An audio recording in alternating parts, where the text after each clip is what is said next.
DeFi Slate team.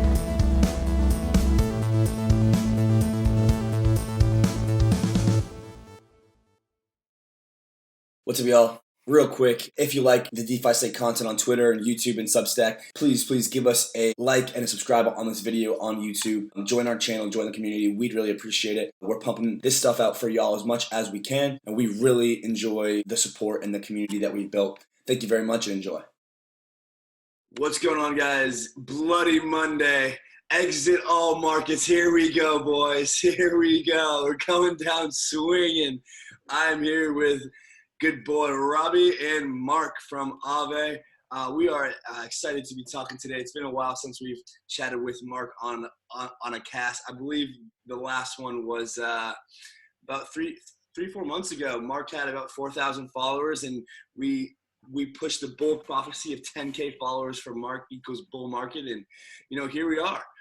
So it's good to have you back, Marc. And I'm just kind of getting going early in the morning here. And yeah, how you doing, Robbie? Yeah, I'm doing well. I mean, it's certainly a rough day on the markets, but we try not to think about that too much. Don't want to get any emotional trades or over trade at all, right? It still seems like it's dip season, and it's not quite, market reversal yet. But getting away from prices, I'm excited to hear about what Aave has in store. There's certainly one of the major infrastructure money Legos in the DeFi space. And, there aren't really, I can only think of maybe a couple other protocols that come to mind as far as the composability and really how necessary they are for the DeFi ecosystem. So I'm always excited to hear what Aave has going on. I mean, you guys ship and drip faster than almost anyone else in the space. So 2021, I'm excited. I'm sure you guys got a lot going on, and I'd love to hear about it. Sure. How you doing today, Marc? I'm doing great from Cumberland Town, but as people will listen to this cast in the future, I want to remind them all that we are registering on the 11th of January 2021, and what we call the Goblin Town today is probably one of the nicest buy opportunity in the eyes of people in the future. So if you are listening to this in 2022 or even 3 months from now, remember that we were like panicking for $1,000 each instead of just buying the shit over it. So please, people in the future, forgive us. We are foolish and stupid. Yeah, be smarter than us. Jeez. So how you doing, Marc? Did you have a good holidays? You told me it was short. Yeah, it was good but short because we have so many things cooking at Aave, and you probably witnessed that. Like we pushed and the community pushed a lot of AIPs, Aave improvement proposal, as Aave is a completely decentralized protocol. If you own Aave, you own the Aave protocol. So it's up for you as community members, as token holders, to decide what will be the future of Aave, to shape our future together. And basically, the recent AIP we pushed was the AIP 5 for the launch of Curve token into Aave. So that was added. The launch of GUSD, the stablecoin from Gemini, fully compliant, that was AIP 6, and AIP 7 was a nice little goodie from the market because the staking rewards for the Aave token holder that decide to stake increased by 35-ish%. Basically overnight with the implementation of AIP 7. So a lot of good stuff happened in the past 15 days. All of that happened in the past 2 weeks. Version 2 of the protocol is quite a success. We have like more than $400 million of deposits already inside the V2 markets. Even if the V1 to V2 migration tool is not even published yet. So we still have more than $2 billion, $2.5 billion inside the V1, the Aave V1 protocol. The migration tool is scheduled to be published very, very soon. When I say very, very soon, probably when you will hear this podcast sometime in the future, you will probably have it already and can, in one click, migrate your position seamlessly with a flash loan from V1 to V2 and access all the cool feature we have on V2. Nice. And so I kind of wanted to dive into like the flash loan idea. So basically what this tool is going to allow users to do is if they have assets that are supplied and they are borrowing assets, basically able to instantly with one transaction take those positions and put them onto V2. Exactly. And basically, you don't need to repay your position. You don't need to sell a part of your collateral. Basically, what happened inside the flash loan, all of that in one transaction, and on your side, on the UX or user experience side, it's one click of a button, really. And it's that the flash loan will borrow some collaterals directly inside the V2, use that collateral to pay back all your debt on your behalf on V1, withdraw your money from V1, deposit that on V2, open loans on V2, all of that in one transaction. You have nothing to do. Your position is the same as before, but you have all the new cool feature from V2 in a single transaction. Yeah, that's awesome. What are some of your favorite features on V2 that you've seen are really popular? The one that are not implemented yet, but will happen very, very soon.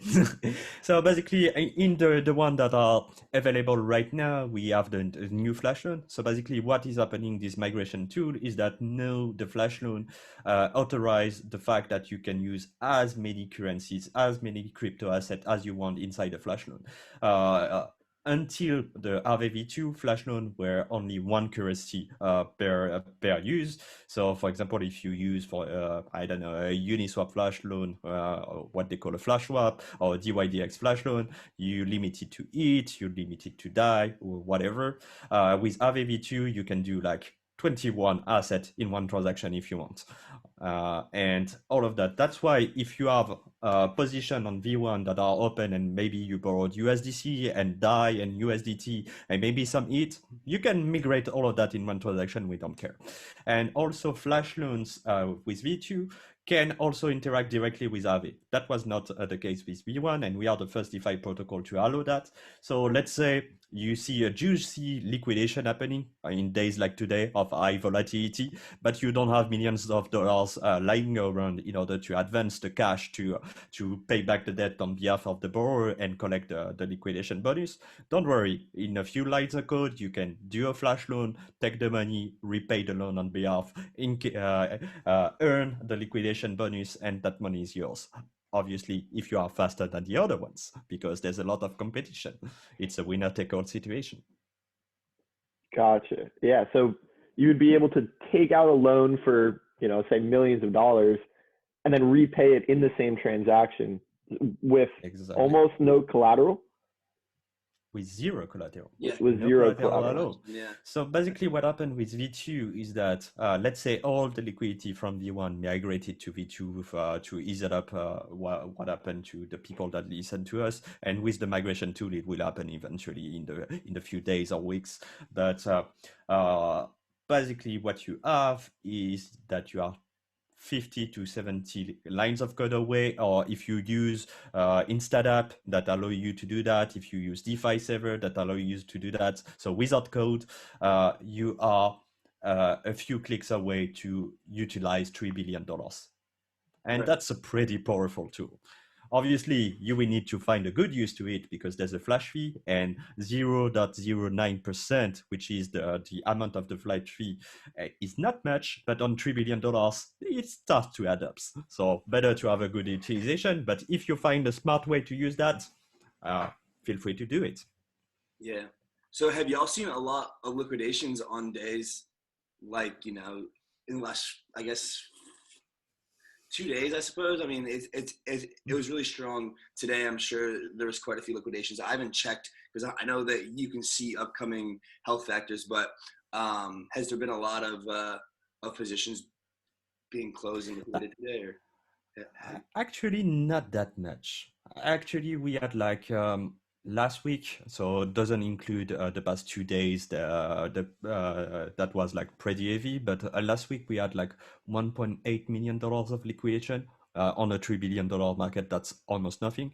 I expect with the very high volatility we had in the next 2 days, we will have the official figures. Well, the official figures are already on chain, but every week for transparency, we do the risk report and the protocol data reports that you can subscribe to. It's on the website. You can subscribe to the newsletter and you will get all data of the protocol. I expect that we will have like $10 to $20 million of liquidation on 3 billion. That's nothing. And why we don't have that many liquidation is because our user base is quite actually serious about their money. They don't do like crazy leverage. They don't do. We don't have this system like other protocols of DeFi do that you deposit to borrow to redeposit to borrow in order to liquidity mining governance tokens. You see who I'm talking about, and you end up with crazy stable coins over collateralization and more of a stable coins in deposit than the actual circulating supply of that assets. You probably know what I'm talking about. And if there's any issue with that asset, you end up with $90 million of liquidation. That cannot happen in Aave, basically, because it doesn't make sense to do these kind of things. And our user base is not as degen as we think they are, and in the ecosystem. And it's actually pretty resilient. And the liquidation process is actually an industry now. Like there's a lot of competition to get those juicy liquidity bonus that range from 5 to 15% depending on the assets. And they make quite a lot of money out of it. Like last week, I will take the figures. Give me 1 second. I've got it from the last report. They make $2.6 million of liquidation bonus last week, the liquidator. So obviously there's a lot of competition. And the result of that is that a loan that is in a situation of liquidation has a leverage lifespan inside that liquidation that is below 5 minutes. So it's super, super efficient, super, super resilient. We don't have bad debt. And obviously, if there's an issue, we have the safety module as well. That will act as another layer of defense. But so far, we never had to use this safety module.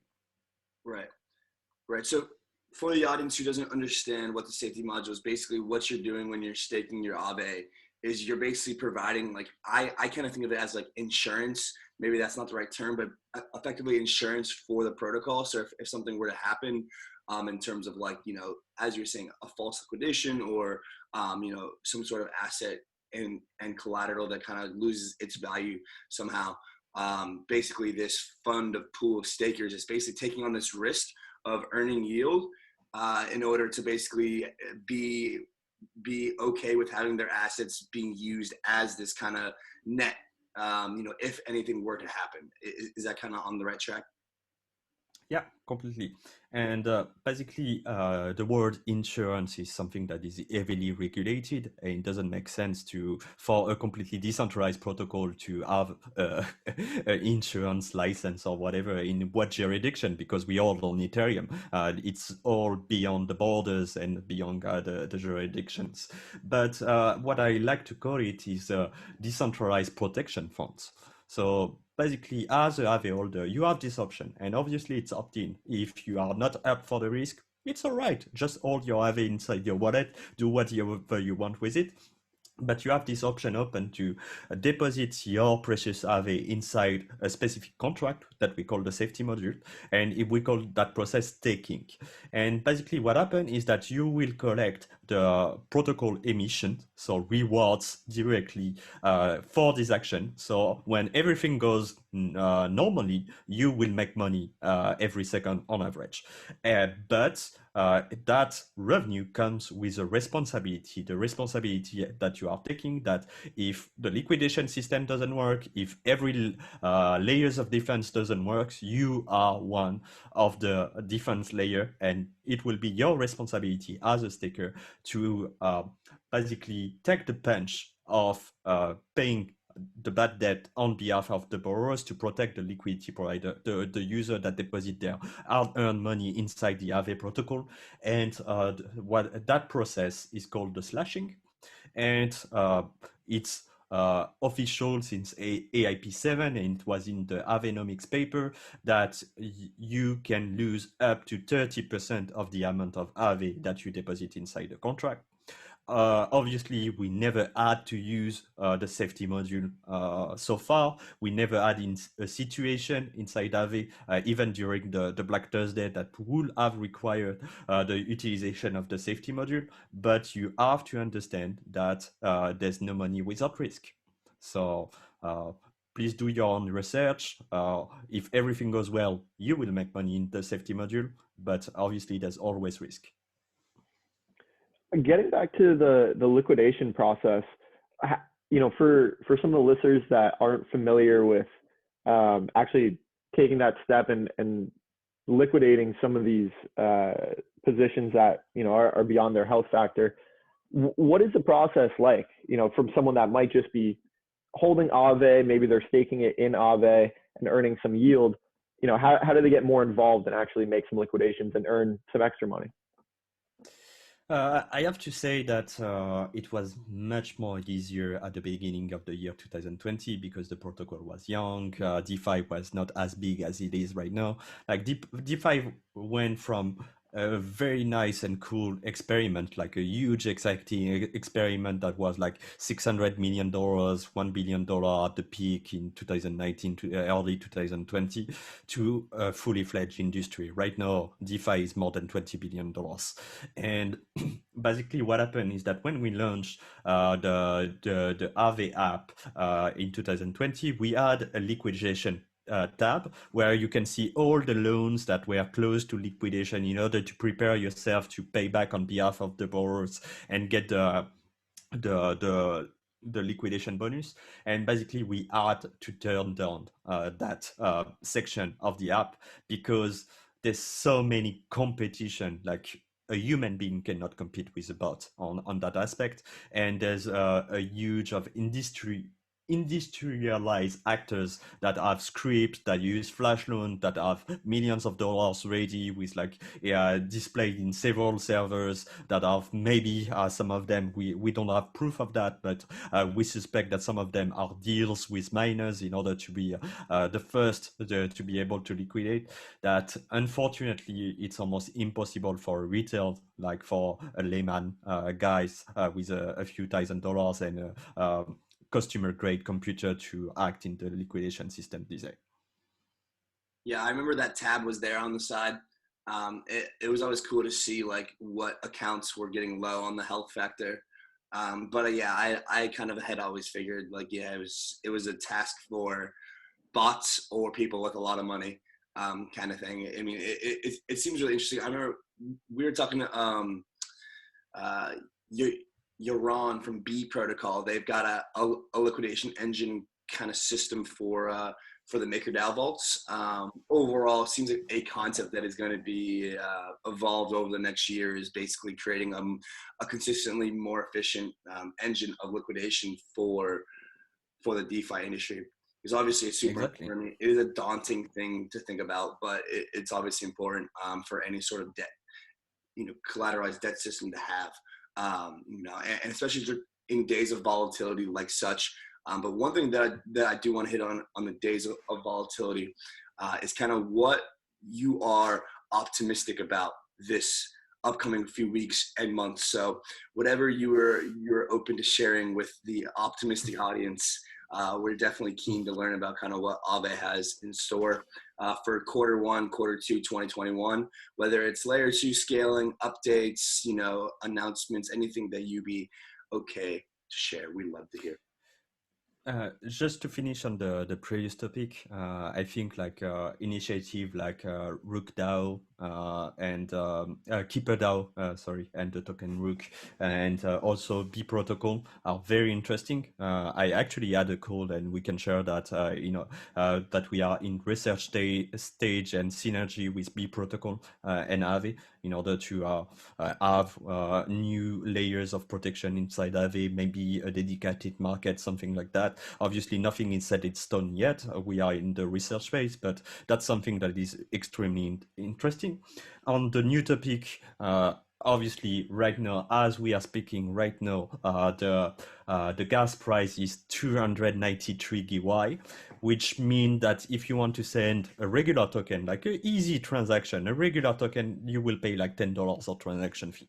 And if you want to deposit into Aave, you will pay like $30 of transaction fee. And if you want to borrow, probably 40. That's incredibly expensive.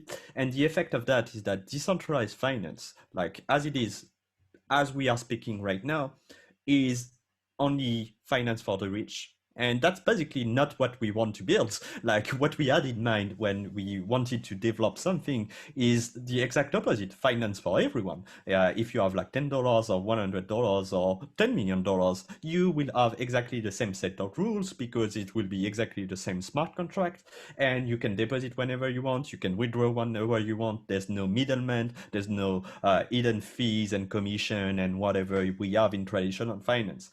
And in days like today's, if you don't have a portfolio of maybe 30K, it doesn't make sense to use DeFi. And that's stupid. And it cannot last, and it cannot be sustainable. And that's not what we want to contribute. So no, on that facts, what are the answer? The answer is scalability. And actually, what is happening right now on Ethereum happened years ago on Bitcoin. And we always have to look in the hit side what happened in people that were here before us and face the exact kind of issue that we have and what were their solution. And basically in the Bitcoin community, the issue of transaction fee is here since years because Bitcoin is a mature blockchain. And basically what happened in a mature decentralized ledger, a permissionless blockchain, is that block space, like the ability to put one of your transactions inside a block that has a limited space, that has a limited bandwidth, it's gold and it's valuable. You cannot have it for free, or otherwise your blockchain is not secure. So basically what happened in Bitcoin a few years ago when they realized that it will not be the peer-to-peer cash system that was in the white paper of Satoshi Nakamoto at the beginning, and it's not really reliable and easy and cheap enough to use Bitcoin to buy coffee.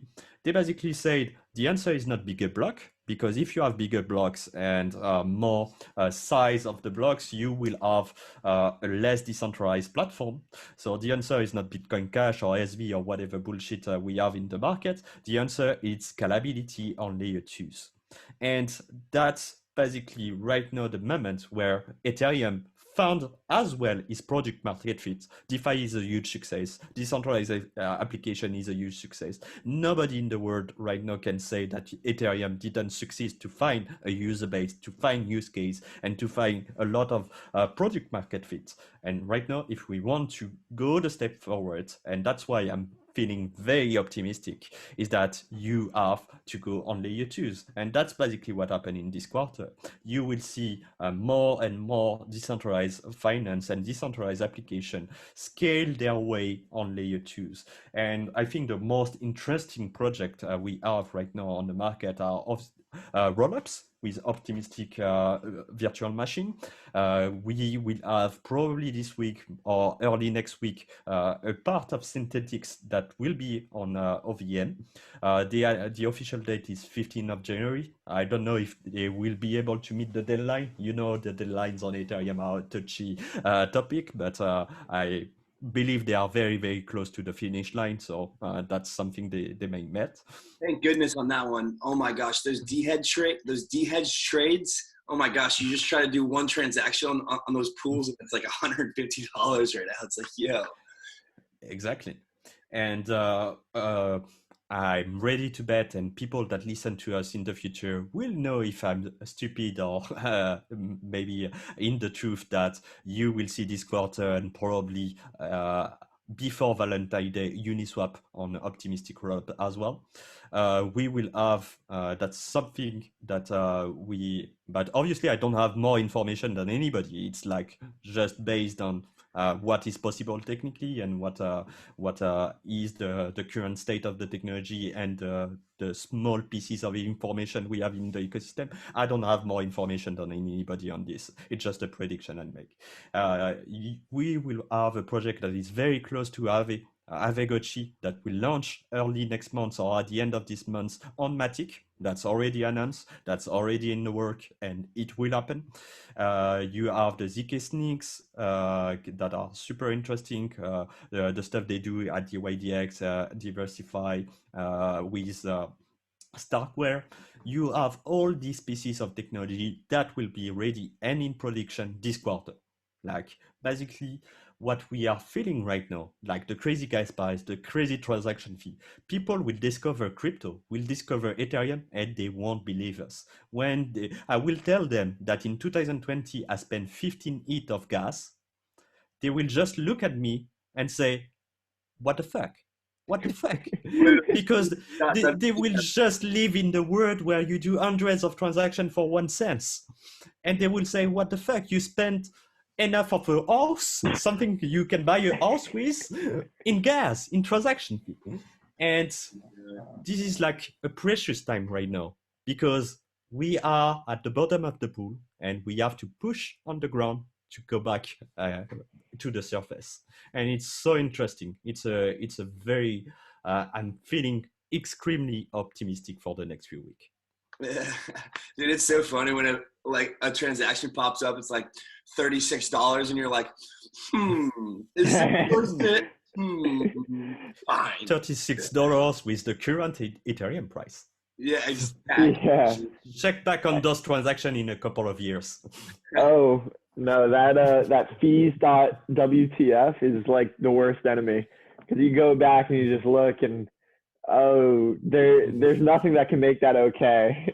And it's like you don't want the gas price, you don't want the ETH price to go down to like make your gas that you spend worth less. So no, it's like keep going up.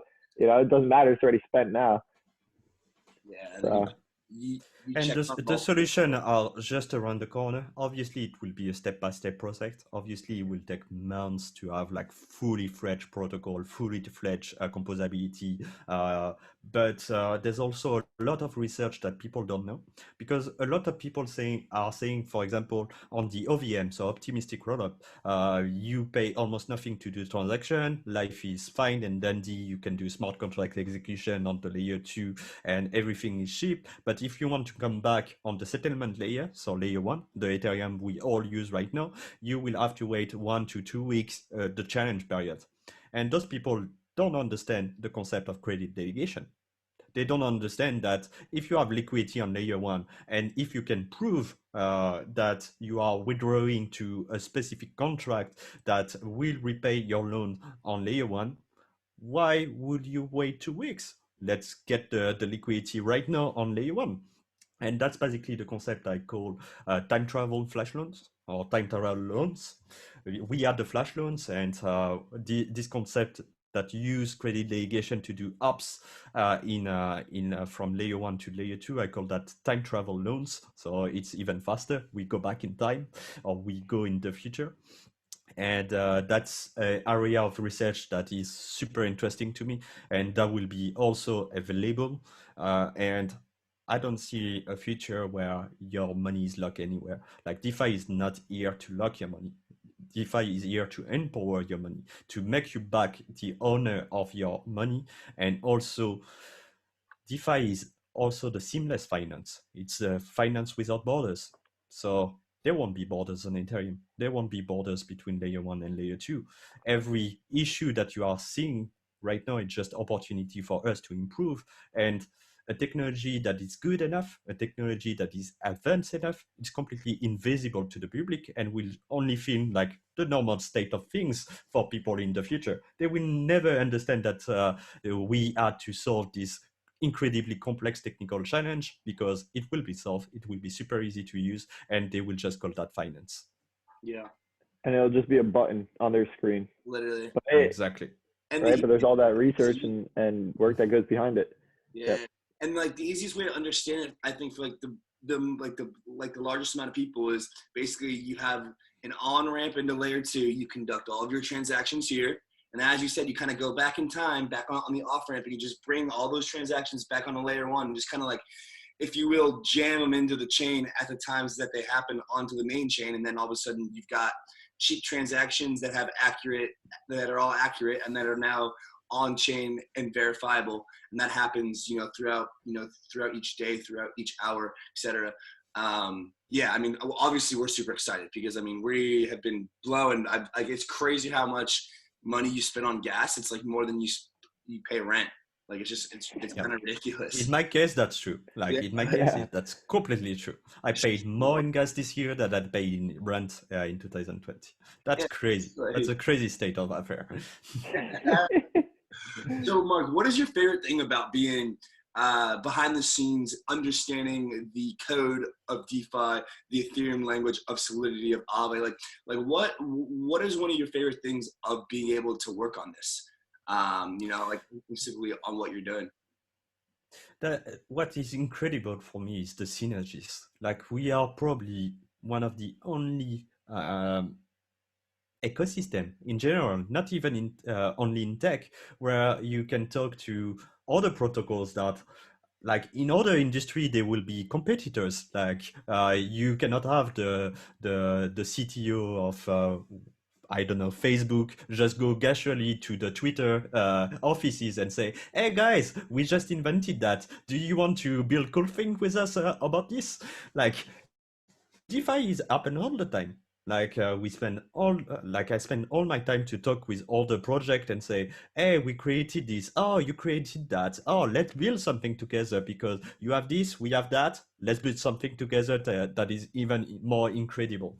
And that's so cool. Like, this feeling that there's no borders and there's synergy and that you can build bridges with every single project to build for the end user crazy innovative financial product, crazy new opportunities. It's so cool. Like, I would not work in any other industry. That's one thing that definitely stood out to me too, like firsthand, was just the ability to have massive collaboration. Just real cool. Yeah, I mean, the same thing here, like the open source nature of everything. I mean, it's kind of why I got involved initially, like, and continue to stick around. Like, not just on the building side and behind the scenes, but also on the market side. And if you're a trader, you can, one of the most important things to do in this industry I've found is to make friends, and then you can share ideas, you can build from there. And strategies in this industry aren't necessarily zero sum, and you can continue to build with people, and it can be mutually beneficial. Yeah, it's just the name of the game. All right, so Marc, what did we not hit on? I mean, we did an overview of what happened in 2020 with Aave. It was a spectacular year. It really started from like $1 billion or even less, a few $100 million, all the way up to now $3 billion in value locked. We started at zero. Like, yeah, the 1 year of we did our anniversary 4 days ago. So 1 year plus 4 days ago, we had exactly zero in Aave, $0 in the protocol.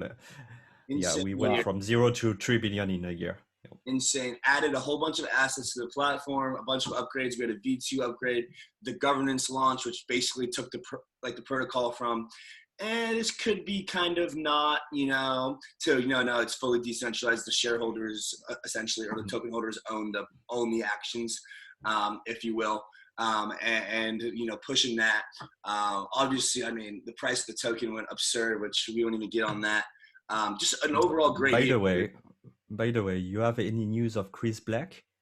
The guy we used to say, is that protocol decentralized? Because I didn't hear of him in weeks or even months. What happened to him?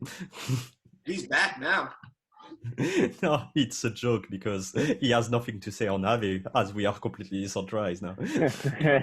Marc was getting to the Portugal jail. He was like, "Oh boy, we're going extradited to the UK, boys. We're going to the city. We gotta decentralize this quick, boys. Let's get out of here." Oh my gosh, Marcus claiming names. Yeah, seriously. But Actually, he's doing a great job. Like it's just fun, having fun. and then I mean, 2021, we got V2, updates with L2, optimism, all that good stuff. I guess I would love to hear kind of what you're looking forward to working on this year. You mentioned kind of the collaborations with Keeper DAO and B Protocol, but you personally, with the team, like, what are you excited about? Trying to grow and evolve and build this year. There's basically three main things. So basically, the multi-market approach. So we like to describe Aave as a liquidity protocol that will have many money markets. And basically, right now we have the main pools, the main markets with like all the liquidity that you know. And I think one of the very important next step is to like this core value of DeFi, saying that your money is never locked, your money is never frozen, your money is always just about to find a new opportunity for it. It's very interesting that, for example, if you provide some liquidity in Uniswap, if you provide some liquidity in SushiSwap, you will get a Uni token, you will get SLP tokens, so those liquidity provider tokens. And what do you do with them? And most of the time you do nothing, or you stake them or whatever. Why not use that as collateral? Like, it just makes sense that you build bridges with the other protocol. And I think that's going to be one of the main focus of the community. Obviously, we are decentralized, so it's up for the community to decide. But I think one of the next steps is to say, you are not a Uniswap user, you are not a SushiSwap user, and then you are not an Aave user, you are a DeFi user. So if you use any of those protocols, you are welcome in Aave as well. Just provide your liquidity there and then come back with those liquidity providing tokens, and we will use that as collateral. That's one of the big steps. I think the second big step will be to have real world assets as collateral. It doesn't make sense to only have crypto assets. So what we already announced is the partnership with Wilty. So Realty is tokenized real estate properties in forms of tokens. We are building currently the realty market on Aave, so you can buy a fractional share of a house in forms of tokenization, and then you will be able to use that as collateral in order to borrow loans, because crypto assets are super volatile. There's a lot of fluctuation on the market. As we are recording this, everybody understands that, as the market dipped like 20% today. Real estate is not like that. Real estate doesn't do times X in a year, but usually it doesn't drop a lot as well. So I think real estate is a very good way to have some diversification inside the portfolio. So having that as collateral will lead to more secure, less volatile kind of collateral and position inside Aave. So that's something we will build. There's a lot of discussion inside the community with Grace with also Centrifuge to build real world assets like tokenized invoice or tokenized bonds, like real world bonds and real world invoice, to use that as collateral. It's still at the research stage, but I'm quite optimistic that it will happen this year, and probably earlier than people think. And also, if we want to scale up all this kind of market, they use real world market. Sometimes they use security as collateral. So we will have something that is still decentralized, something that is still on Ethereum or a layer 2 of Ethereum, but will be permissioned. So markets that will have fully compliance with KYC, AML, all this kind of regulation. And if you have fully compliant markets, you can open the gate of the technology and the decentralized finance to the real deal. Because what we have right now, it's a $20 billion market. But if the more institutional investor want to dip their toe into the market, you can add a few zero to that market size. So that will be one of the main focus of 2021 as well. And at the end of the day, you don't have to choose between fully permissionless and fully permissioned, like DeFi on one side and CeFi on the other side. Because we have this multi-market approach, we can have the main pool that is completely permissionless. You don't need to show an ID. You come as you are. And another market which is completely in parallel, so exists at the same time inside the same blockchain, maybe on different layers, but the same technology that will enforce fully compliance. And it will be just different user base, but still Aave, the Aave protocol. Yeah, that's part of the building bridges approach that seems really necessary, and that a lot of people are working on. Clearly, there's the CeFi industry on one side and the DeFi industry on the other, and similar to the Bitcoin and fiat currency debate, whether it was going to be a revolution of one on the other. No, I think we're starting to see that there's bridges being built between the two, and they'll end up merging and meshing quite nicely. Right. Exactly. And yeah, I think it's all about the spectrum. Yeah. I'm super hyped for the LP tokens as collateral. I mean, it's kind of, in a way, it's, excuse me, risky, if you will, allowing for basically smart contract risk within SushiSwap and Uniswap, as well as the tokens that are in the LP. So obviously with some parameters created by the community and approved by the council. But yeah, that's going to be super exciting, because currently the only use case for them is basically to farm new tokens is pretty much the main case, or to farm, the token of the platform itself. In Sushi's case, in Uni, I mean, they just completely stopped, which is actually kind of an interesting thing. But yeah, I'm definitely excited for that. That's going to be huge, because I mean, obviously we have to make sure that we're keeping the collateral side of Aave in check. We don't really want to pull a Cream. Not that Cream did anything wrong, but they moved very quickly. But yeah, that's going to be super exciting. And I mean, the emergence of SushiSwap and their LP tokens has been very exciting to watch. I know you're a big fan. Yeah, I'm a huge fan, and that's why we are launching.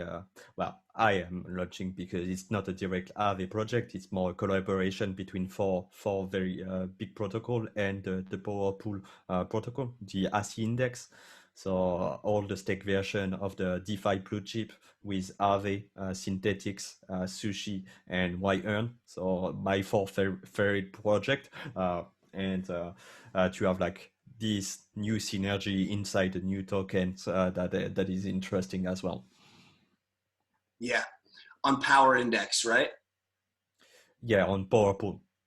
Through Power Pool and then on Power Index. Yeah, they had some really nice reports for a few weeks there. It's kind of slowed down a bit, but it's still pretty solid on Yeti, CBP, ETH, and whatnot. Those pools been solid. Rob, what do we miss? Do you have any other questions? Or Marc, do you have any questions for us? What you guys are excited about? What are the new things on your side? Yeah, you go ahead, Rob. I'll finish it off. Yeah. So, I mean, 2020 was great. We got started as well, probably a few months after Aave. But looking ahead to 2021, I'm super optimistic about getting on video or a call with a lot of these protocols. Andy and I have talked about putting together a virtual conference. I'd love for it to be an in-person conference, but organize some of the brightest minds on like a one-day, just, stretch it out and get that collaboration in one room. I'd love to be a part of that and host some of that. Other than that, just growing the community and interacting with a lot of these protocols and getting some more boots on the ground, I guess, as far as the ground level. I'd love to be more involved with our community in actually helping them use some of the protocols. I think some of that is going to come with scalability. A lot of new entrants into the market are priced out. $40 gas, $50 gas prices. They don't want to spend that when they're first dipping their toes in and testing things out. I mean, I know I had like 10 or 12 failed transactions, when I was first getting started.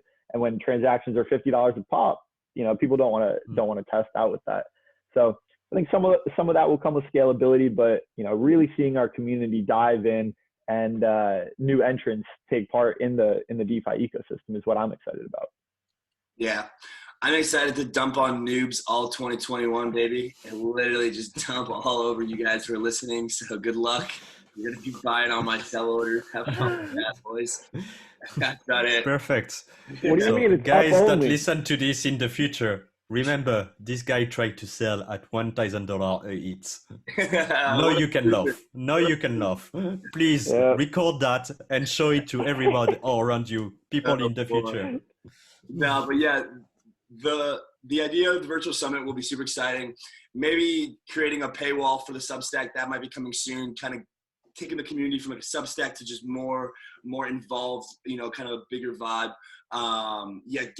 Onboarding people is going to be huge, but yeah, I think part of my focus for Q1, and I've been talking to my buddy Matt from Loopring, is just like, I want to dive into getting layer 2 going. Like, I want to be one of the first users of layer 2 so I can make a bunch of content on how to do it, what's going on here, like how it works and such, because I think that's going to be huge. So I'm definitely going to be trying to be an active user of layer 2 with my current funds, as well as like creating content on it. Really excited for that. And, overall just growth. I'd love to see, 50 billion locked, over the next few years, 100 billion, right? Like, just absolutely see massive progress. And just, being part of it in the ground floor and making the relationship that we have with you, Marc, just honestly means a lot to us.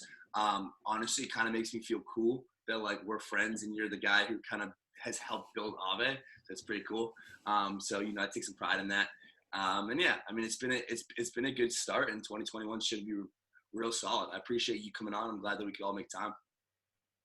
Yeah, and I will be more than happy to come back a third time in a few months to show you the updates, and probably transaction fee will be a lot lower when I come back in the show.